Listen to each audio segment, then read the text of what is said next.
ओम शांति 19/9/2023 के ईश्वरीय महावाक्य हैं। आज की मधुर मुरली में मीठे बाबा ने कहा, मीठे बच्चे याद के पुरुषार्थ से ही कर्मातीत बनेंगे, इसलिए कभी अपने को मियाँ मिट्ठू नहीं समझना। याद के बल से अंदर में जो कमियां हैं उन्हें निकालते रहना। बाबा कहते इस संसार में कोई मियाँ मिट्ठू है ही नहीं, मैं ही हूँ जो मियाँ मिट्ठू हूँ। परमात्मा से मीठा इस संसार में कोई हो ना सके। प्रश्न है मुरली का, सभी बच्चों की अवस्था को मजबूत बनाने के लिए बाप कौन सी चैलेंज करते हैं? देखो आप सबकी स्थिति मजबूत कैसे बनेगी, बाबा ने बहुत अच्छा योग बताया। उत्तर में बाबा ने कहा, बच्चे भोजन बनाते हुए पूरा समय याद में रहकर दिखाओ। गीत लगा लो बाबा के, है ना, बाबा का कोई योग का गीत लगा लो, कोई बाबा के परम धाम के भी गीत हैं। किसी में बाबा की सिर्फ और सिर्फ याद समाई हुई है, किसी में सतयुगी दुनिया के गीत हैं, किसी में परम धाम के गीत हैं, किसी में योग के गीत हैं, किसी में याद के गीत हैं। तो इस तरह से बाबा के गीत लगा के भी आप उस तरफ बाबा की तरफ ध्यान लगा सकते हैं। या फिर आपकी आदत है तो परमात्मा की शक्तियों को याद करते रहो और उस भोजन में डालते रहो, है ना। तो बाबा कहते हैं कि यह बाप बच्चों को चैलेंज करते हैं, शिव बाबा की याद में भोजन बनाएंगे तो ताकत भर जाएगी, अवस्था बहुत अच्छी हो जाएगी। परंतु बच्चे भूल जाते हैं, इसके लिए एक दो को याद दिलाने का पुरुषार्थ करो। बाबा कहते हैं सेवा करो, फिर बाबा को याद करने की कराने की सेवा करो। बाबा कहते डबल सर्विस करनी है, कर्मणा के साथ साथ नर से नारायण बनाने की भी सेवा करो। गीत है धीरज धर मनवा। ओम शांति। यह किसने कहा और किसको कहा? बाप बैठ बच्चों को समझाते हैं, भक्ति मार्ग में यह गाया जाता है, जब परम पिता परमात्मा आते हैं वही आकर धीरज देते हैं, और कोई मनुष्य धीरज दे नहीं सकता। तुम जानते हो अब सुख के दिन आएंगे, बाप आए हैं सुख धाम ले चलने, यह है दुख धाम। यह सब भक्ति मार्ग के गीत हैं। यहाँ तो बाप सम्मुख बैठे हैं, बच्चों को कुछ कहने की दरकार नहीं पड़ती। बच्चे जानते हैं हमारे सुख के दिन आ रहे हैं, हम सुख की राजधानी स्वयं श्रीमत पर स्थापन कर रहे हैं, डिवाइन मत पर चल रहे हैं। एक होती है डिवाइन मत, दूसरी होती है अनडिवाइन मत। हाँ, एक मनुष्यों की मत और एक परमात्मा की मत।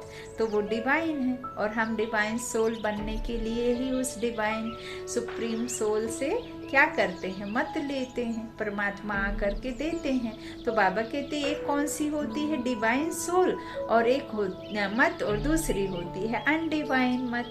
तो डिवाइन मत एक ही होती है जिसे श्रीमत कहा जाता है। अनडिवाइन मत माना आसुरी पतित मत, डिवाइन मत माना देवी पावन मत, पवित्र मत। श्रीमत और आसुरी मत को तुम समझते हो। डिवाइन कहा जाता है पावन को, अनडिवाइन कहा जाता है पतित को। यह है ही पतित दुनिया। बाबा कहते कोई भी पावन मनुष्य है नहीं, यहाँ कोई परफेक्ट हो ही नहीं सकता जब तक परफेक्ट बाप आकर परफेक्ट ना बना दे। हाँ, मनुष्य परफेक्ट ढूंढते जरूर हैं लेकिन परफेक्ट बनना नहीं चाहते हैं। तो परफेक्ट तो यहाँ है ही नहीं कोई, अब वो आया है परफेक्ट बनाकर परफेक्ट दुनिया में भेजने के लिए। तो बाबा कहते यहाँ कोई मनुष्य है ही नहीं पावन।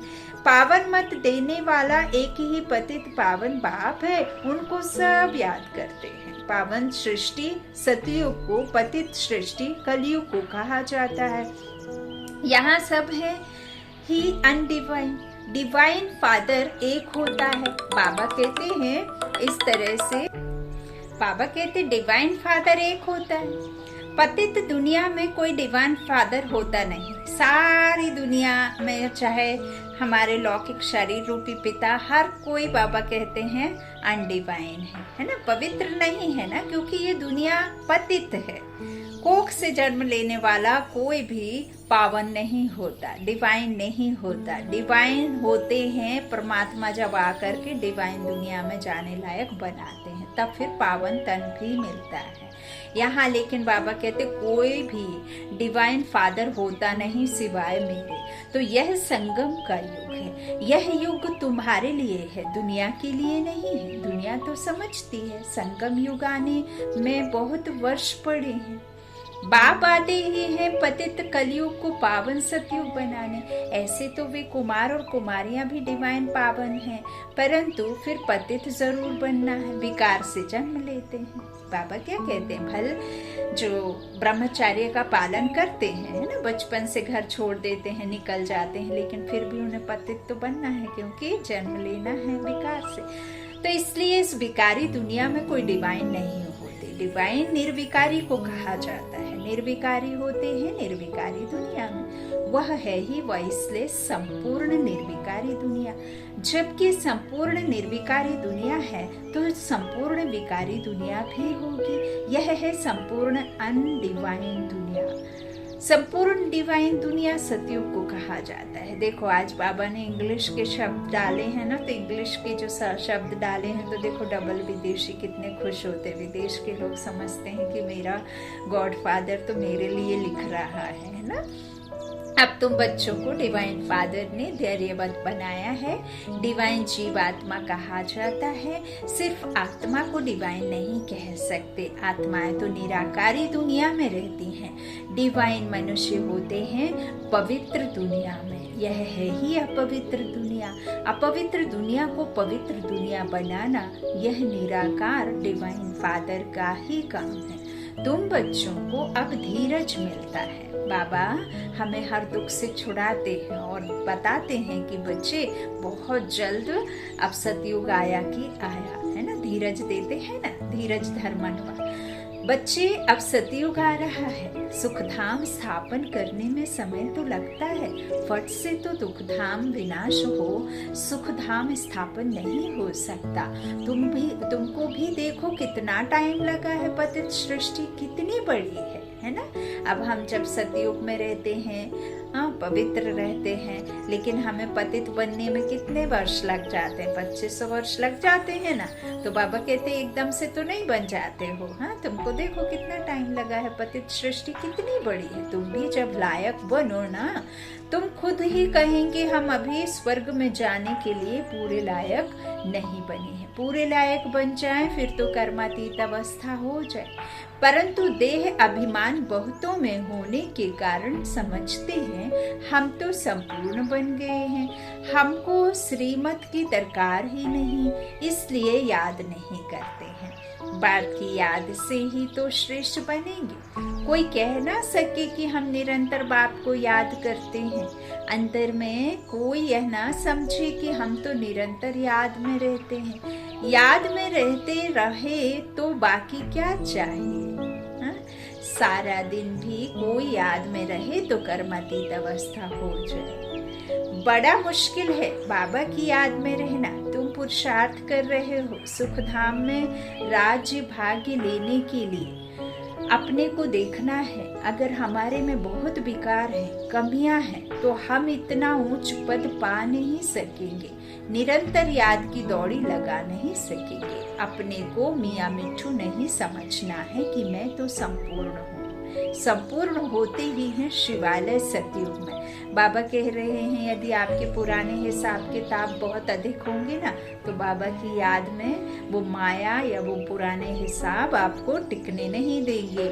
आपकी अवस्था उतनी ऊंची नहीं बनेगी जितनी ऊंची आप चाहते हैं, क्योंकि बार बार जो आपके पिछले हिसाब किताब है वो आपको बाबा तक पहुंचने नहीं देंगे। तो बाबा कहते इसलिए अपने आप को कभी मियाँ मिट्ठू नहीं समझना है। संपूर्ण तो होंगे शिवालय सतयुग में। सारा भारत शिवालय बन जाता है, लक्ष्मी नारायण का राज्य चलता है। मंदिर में राज्य तो नहीं करते हैं ना, मंदिर में राज्य तो नहीं करते हैं। बाबा कहते हैं शिवालय सतयुग में सब देवी देवताएं राज्य करते हैं, फिर पूजा के लिए मुख्य लक्ष्मी नारायण का चित्र बनाए उनका मंदिर बनाते हैं। वो तो द्वापर में शुरू होते हैं शिवालय और ये सब बनना, है ना। सबसे पहले बाबा ने कहा व्यभिचारी और फिर अव्यभिचारी, फिर व्यभिचारी भक्ति। तो बाबा कहते हैं कि पहले नंबर वाले की ही पूजा होती है ना। अभी उन्हों के जड़ मंदिर हैं। चैतन्य में जब राज्य करते हैं तो विश्व के मालिक हैं। देखो बाबा कितना राज समझाते। चैतन्य में जब राज करते हैं तो क्या करते हैं, विश्व के मालिक हैं। भले हैं भारत में ही, परंतु हैं तो विश्व के मालिक ना। ये टुकड़े टुकड़े, यहाँ रात वहाँ दिन, वहाँ दिन यहाँ रात, यहाँ सूरज निकला तो वहाँ चांद निकला, वहाँ चांद तो यहाँ सूरज निकला, ऐसे नहीं होता। पूरा विश्व एक राज्य है। हाँ, तो बाबा कहते हैं भल हैं भारत में ही, परंतु हैं तो विश्व के मालिक ना, और कोई राजा ही नहीं। हाँ?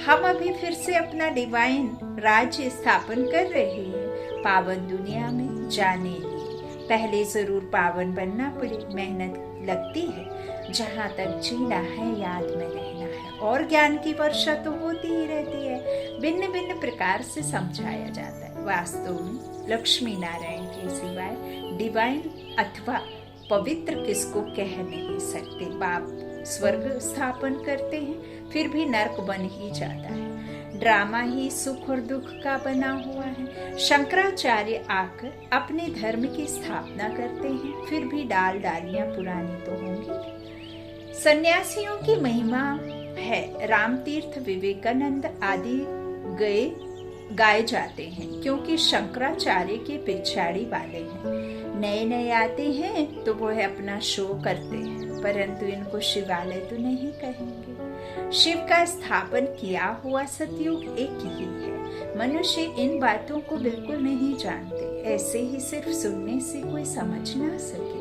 पहले तो 7 रोज आकर एम ऑब्जेक्ट को समझना है कि बाबा को याद क्यों करना है, ये पढ़ाई क्यों पढ़ना है, इससे क्या होता है, ईश्वर कौन है, कहाँ रहता है, कब आता है, क्यों आता है, आकर के क्या करता है, उनकी महिमा क्यों गाते हैं, हम कौन हैं और क्या बनना है। यह सब 7 रोज में आकर एम ऑब्जेक्ट को समझना है। क्यों पढ़ना है ये पढ़ाई, वो भी तो पता होनी चाहिए। और कोई पढ़ाई के लिए ऐसे नहीं कहा जाता कि 7 रोज समझो।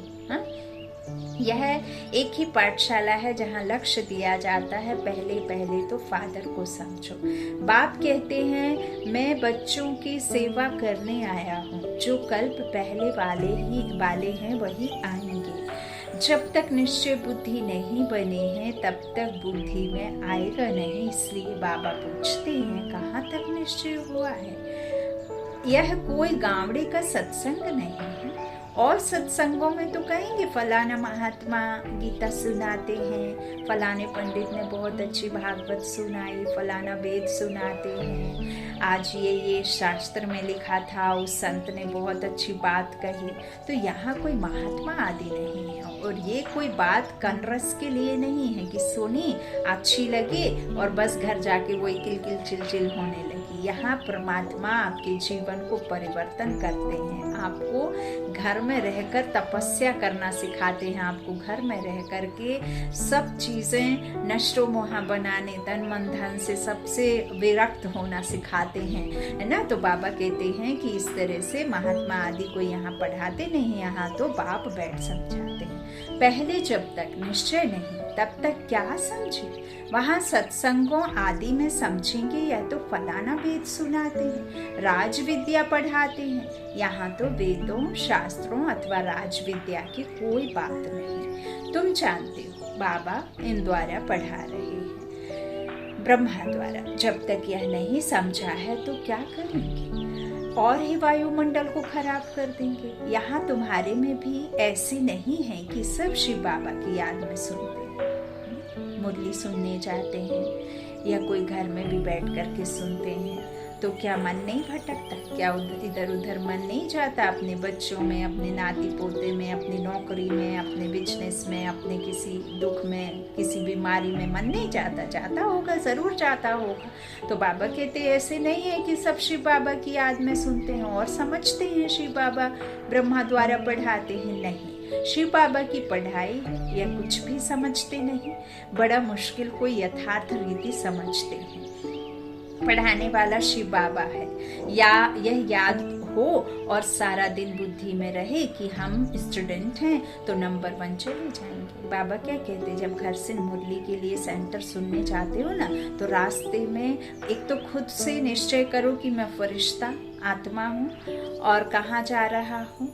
पाठशाला, कौन सी पाठशाला? ईश्वरीय पाठशाला। क्या करने जा रही हूँ? नर से नारायण बनने के लिए। हम क्या करने जा रहे हैं? देवता बनने के लिए पढ़ने जा रहे हैं। तो रास्ते में जो भी मिलता है सबको फरिश्ता देखें, आत्मा देखें, सबको आत्मा देखें। और पाठशाला में जाकर के सुनाने वाले को आत्मा देखें कि ये निमित्त आत्मा परमात्मा के ज्ञान को सुना रही है और मैं आत्मा से इन कर्मेंद्रियों के द्वारा सुन रही हूँ। और जो भी आपके साथी भाई बहन वहाँ बैठ कर के मुरली सुनते हैं, उन्हें भी आप यही देखें कि ये इनकी आत्मा सुन रही है कानों के द्वारा, है ना। तो इस तरह से आप अच्छे से समझ पाएंगे। तो इसीलिए बाबा कहते हैं हर बात में बाबा बाबा कहते रहो ताकि तीर लगता रहे। तो बाबा कहते हैं परंतु तुम्हारे में भी यह नंबरवार है। बाबा कहते हैं, क्या कहते हैं बाबा कि नंबर 1 चले जाएं, यदि ये सोचें कि बाबा सुना रहे हैं मैं परमात्मा का स्टूडेंट हूँ, परंतु तुम्हारे में भी ऐसा नहीं। बाबा कहते हैं मुझ पढ़ाने वाले को याद करो, मैं ही बाप हूँ, टीचर गुरु हूँ, तीनों को इकट्ठा याद करना है। लौकिक संबंध में तो बाप अलग है, टीचर अलग और गुरु अलग होते हैं। यहाँ एक को ही याद करना है और है बहुत सहज, परंतु माया याद रहने नहीं देती। अब जैसे मैं एक आत्मा हूँ, इस शरीर में आई तो बहन भी हूँ, माँ भी हूँ, पत्नी भी हूँ, तो बुआ भी हूँ, बच्ची भी हूँ किसी की। तो एक आत्मा अनेक रिश्ते निभा रही है। ऐसे परमात्मा गुरु भी है, बाप भी है और शिक्षक भी है। तो इस तरह से बाबा कहते हैं कि बहुत सहज, परंतु माया याद रहने नहीं देती, घड़ी घड़ी बुद्धि योग तोड़ देती है। तुम बच्चे आपस में बैठते होंगे, समझो कोई मशीन चलाते हैं अथवा मक्खन निकालते हैं, तो शिव बाबा को याद कर मशीन चलाते हैं। शिव बाबा की याद में बाबा की यज्ञ के लिए मक्खन निकाल रहा हूँ, कितनी खुशी की बात है। यज्ञ के लिए भोजन बनाता हूँ, खुशी होती है ना। परंतु फिर घड़ी घड़ी भूल जाते हैं, फिर पुरुषार्थ करना पड़े खुद का। मंदिर में जा कर के या कभी भंडारा कहीं जा रहा है, देवी के जागरण में हम कभी किसी की मदद करने जाते हैं, तो देवी का प्रसाद बनाने जाते हैं, तो हम कितनी खुशी से वहाँ 10 किलो 15 किलो 50 किलो की पूरियाँ बना करके आते हैं और चिड़ भी नहीं आती और खुशी से नाच गा के बनाते हैं, है ना। और इतने अच्छे से खुशी हम बना करके आते हैं कि भगवान के लिए बना रहे हैं, भगवान के कार्यों में हम सहयोग कर रहे हैं। और घर में अगर आपको 2 किलो की अकेले बनानी पड़ जाए तो आप कितना चिढ़ जाते हो, कितना परेशान होकर के बनाते हो, कितना गुस्से में बनाते हो, है ना। तो इसीलिए बाबा क्या कह रहे हैं कि फिर घड़ी घड़ी भूल जाते हैं, पुरुषार्थ करना पड़े खुद का। एक दो को याद कराने का पुरुषार्थ कराने वाला चाहिए। फिर भी शिव बाबा को याद कर भोजन बनाएंगे तो ताकत भर जाएगी, तुम्हारी अवस्था बहुत अच्छी हो जाए। परंतु ऐसा होता नहीं है। ब्रह्मा भोजन की तो बहुत महिमा है, परंतु जब आत्मा शिव बाबा की याद में रह बनाए, शक्तियों का ऐसा भंडारा, याद में रह भोजन बनाए तब तो शक्ति मिले, वह भी शक्तियों की बुद्धि में नहीं आता है। नहीं तो पुरुषार्थ करें। बाबा को तो दिल होती है, अपने हाथ से शिव बाबा को याद करते भोजन बनाओ। प्रैक्टिस करनी है, देखें याद ठहर सकती है। बाबा चैलेंज देते हैं, जो भी भंडारे में है कोशिश करो। बाबा जानते हैं कि 1 घंटा भी याद नहीं कर सकते। याद वाले ज्ञानवान हो तो डबल सर्विस में लग जाए। जब तक कांटे को फूल ना बनाए तो कुछ काम के नहीं है।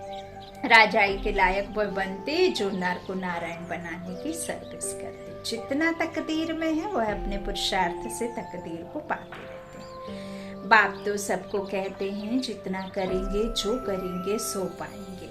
अपने मोस्ट बिलव्ड बाप को याद करना है। याद की ही मेहनत है। बाबा भी बतलाते हैं, मैं बहुत उपाय करता हूँ परंतु हो नहीं सकता, बहुत मेहनत है।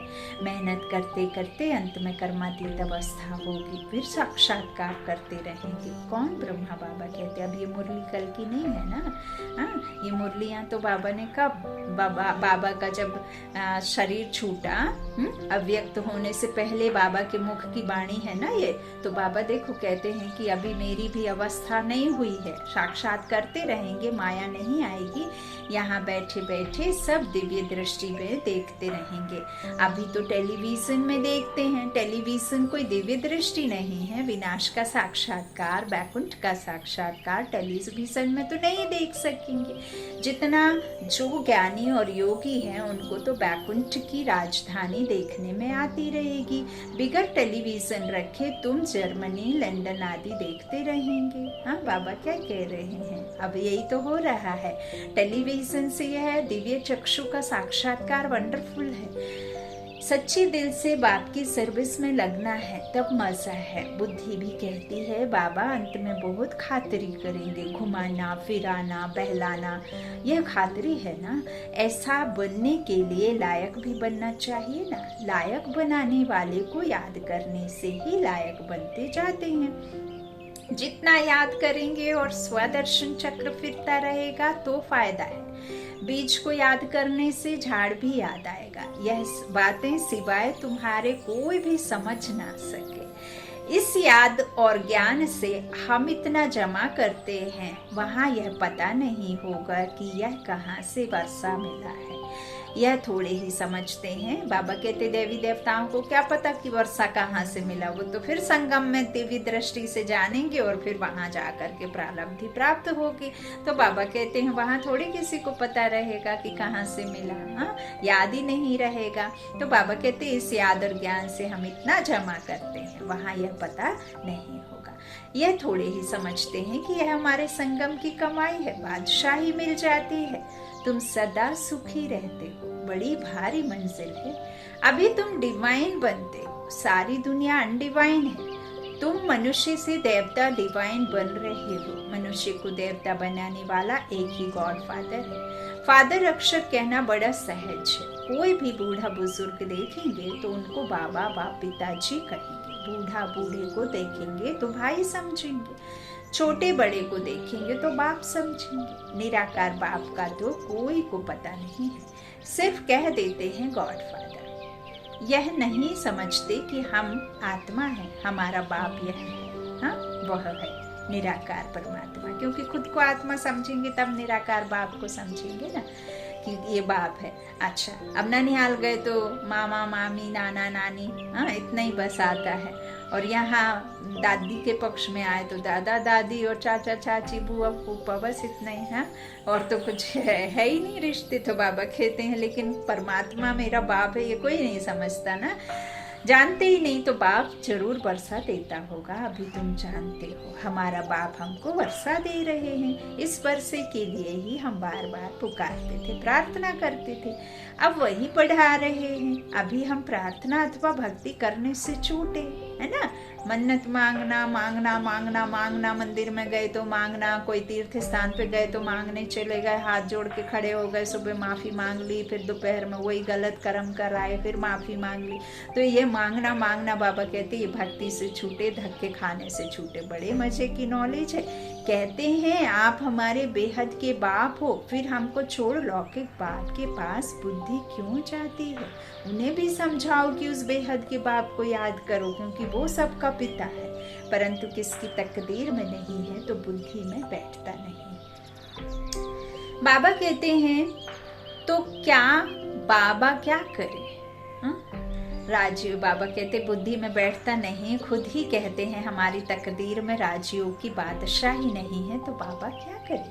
क्यों नहीं तकदीर बनाते हो, लकीर क्यों खींचते हो। तकदीर बनाने में तो कोई को मना नहीं है, तकदीर में नहीं है तो बाबा को छोड़ देते, फिर माया बिल्ली बुद्धि में घोटाला डाल देती है। बाप भी क्या करे, माया बिल्ली पर जीत पानी है। काम काज करते श्री बाबा की याद रहे तो बहुत फायदा हो सकता है।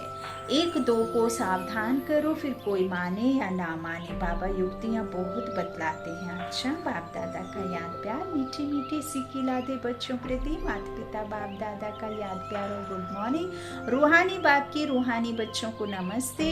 हम रूहानी बच्चों की रूहानी माता पिता बाप दादा को याद प्यार और गुड मॉर्निंग। देखो बाबा बच्चों से रोज नमस्ते करते हैं। सब पिता देखा। धारणा के लिए मुख्य सार, पहला बाबा ने कहा एक दो को बाप की याद दिलाने का पुरुषार्थ करना है। बाप, टीचर, सतगुरु तीनों को साथ साथ याद करना है। भोजन बनाते व खाते समय याद में जरूर रहना है। बाबा मुरली में क्यों बार बार रिपीट करते हैं? क्योंकि बाबा के बच्चे भूल जाते हैं। दूसरा, सच्चे दिल से बाप की सर्विस में लगना है। कांटों को फूल, मनुष्य को देवता बनाने की सेवा करनी है। ये नहीं कि हमें तो किसी ने मान नहीं दिया, पूछा नहीं, सम्मान नहीं किया, हम तो इतनी सेवा करते हैं फिर भी हमें कोई बहन पूछती नहीं है, आगे नहीं करती है, खड़ा नहीं करती है, स्पीच देने नहीं बोलती है, तो क्या फायदा? हाँ, तो देखो भगवान देने वाला है, नीचे वालों से मांगना बंद करो। बाबा कहते हैं सेवा करनी है निरंकारी, है ना। बाबा कहते हैं ना निष्काम भाव से। वरदान है व्यक्त भाव से ऊपर रह फरिश्ता बन, उड़ने वाले सर्व बंधनों से मुक्त भव। देह की धरनी व्यक्त भाव है, देह की धरनी व्यक्त भाव है। जब फरिश्ते बन गए फिर देह की धरनी में कैसे आ सकते? फरिश्ता धरनी पर पांव नहीं रखते। फरिश्ता अर्थात उड़ने वाले, उन्हें नीचे की आकर्षण खींच नहीं सकती। नीचे रहेंगे तो शिकारी शिकार कर देंगे, ऊपर उड़ते रहेंगे तो कोई कुछ नहीं कर सकता। इसलिए कितना भी कोई सुंदर सोने का पिंजरा हो, उसमें भी फंसना नहीं। सदा स्वतंत्र, बंधन मुक्त ही उड़ती कला में जा सकते हैं। स्लोगन है असंभव को संभव कर सफलता की अनुभूति करने वाले ही सफलता के सितारे हैं। असंभव को संभव कर सफलता की अनुभूति करने वाले ही सफलता के सितारे हैं। अच्छा, ओम शांति। शुक्रिया बाप दादा, शुक्रिया आप सभी भाई बहनों के स्नेह का प्यार का। शांति, गुड नाइट।